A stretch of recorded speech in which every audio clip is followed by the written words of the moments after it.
एक समय की बात है जब भगवान गौतम बुद्ध अपने शिष्यों के साथ बैठे हुए थे और उन्हें उपदेश दे रहे थे। तब उन्होंने अपने शिष्यों से कहा, क्रोध इंसान का सबसे बड़ा दुश्मन है। क्रोध करने वाला व्यक्ति खुद को हानि पहुंचाता ही है, लेकिन दूसरों को भी हानि पहुंचाता है। वह प्रतिशोध की आग में जलता है और अपने जीवन को बर्बाद करता है। उनके उपदेश खत्म हो जाने के बाद उनके शिष्यों में से एक शिष्य खड़ा होता है और उन्हें बोलता है, तू एक ढोंगी है, तेरी बातें मनुष्य के रहन सहन से विपरीत है। तू जो भी कहता है अपने जीवन में अनुसरण नहीं करता, दूसरों को यह सब करने कहता है। जब उसका वह शिष्य गौतम बुद्ध को उल्टी सीधी बातें करता है तो गौतम बुद्ध ने कोई प्रतिक्रिया नहीं दी और वे शांत बैठे थे। लेकिन ऐसे में वह व्यक्ति और भी ज़्यादा गुस्सा हो गया। गुस्से में आकर उसने गौतम बुद्ध के मुंह पर थूक दिया। इसके बाद भी महात्मा गौतम बुद्ध को गुस्सा नहीं आया और वे शांत थे। उन्होंने अपने चेहरे से थूक कर पोंछा और चुपचाप बैठ गया। यह सब देखकर उस शिष्य को समझ नहीं आया कि वह क्या करेगा।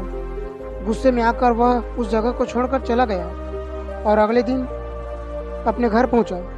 जैसे ही वह अपने घर पहुंचा तब उसका दिमाग शांत हो चुका था। दिमाग के शांत होते ही उसे इस बात का एहसास हुआ कि उसने कितनी बड़ी गलती की है, कि उसे कितना बड़ा पाप हुआ है। वह खुद को मन ही मन कहने लगा, यह मैंने क्या कर दिया, मैंने महात्मा बुद्ध का अपमान किया है। ऐसा पाप मैं कैसे कर सकता हूँ, मैंने बहुत बड़ी गलती कर दी, मुझे जाकर उनसे माफ़ी मांगनी होगी। यह कहकर वह तुरंत ही गौतम बुद्ध के पास चला गया। लेकिन गौतम बुद्ध उस स्थान पर नहीं थे।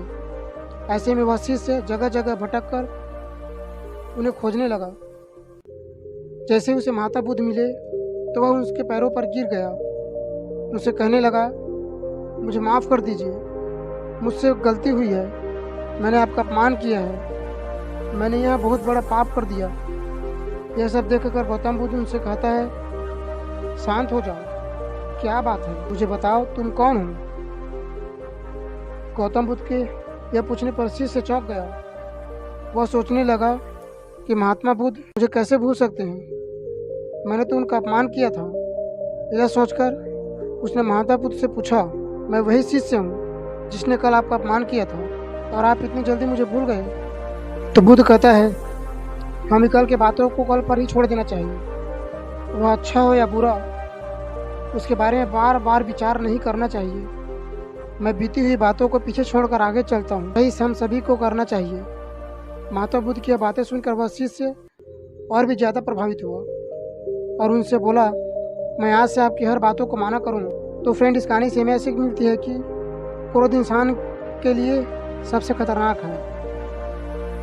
यह मनुष्य का सबसे बड़ा दुश्मन है जो उसे बर्बाद कर सकता है। इसलिए मनुष्य को कभी भी क्रोध नहीं करना चाहिए। इस कहानी से हमें यह भी सीख मिलती है कि बीती हुई बातों को भुलाकर आगे बढ़ना चाहिए। अगर कोई मनुष्य अपनी बीती हुई बातों पर ज़्यादा ध्यान देता है तो उनका ध्यान पूरी तरह से भूतकाल में लगा होता है और वह इंसान कभी भी आगे बढ़ने की विचार नहीं कर पाता। इसलिए हमेशा पुरानी बातों को छोड़कर आगे बढ़ने की सोचना चाहिए। तो फ्रेंड, ये वीडियो आपको अच्छा लगा तो कृपया करके वीडियो को लाइक और चैनल को सब्सक्राइब कर देना।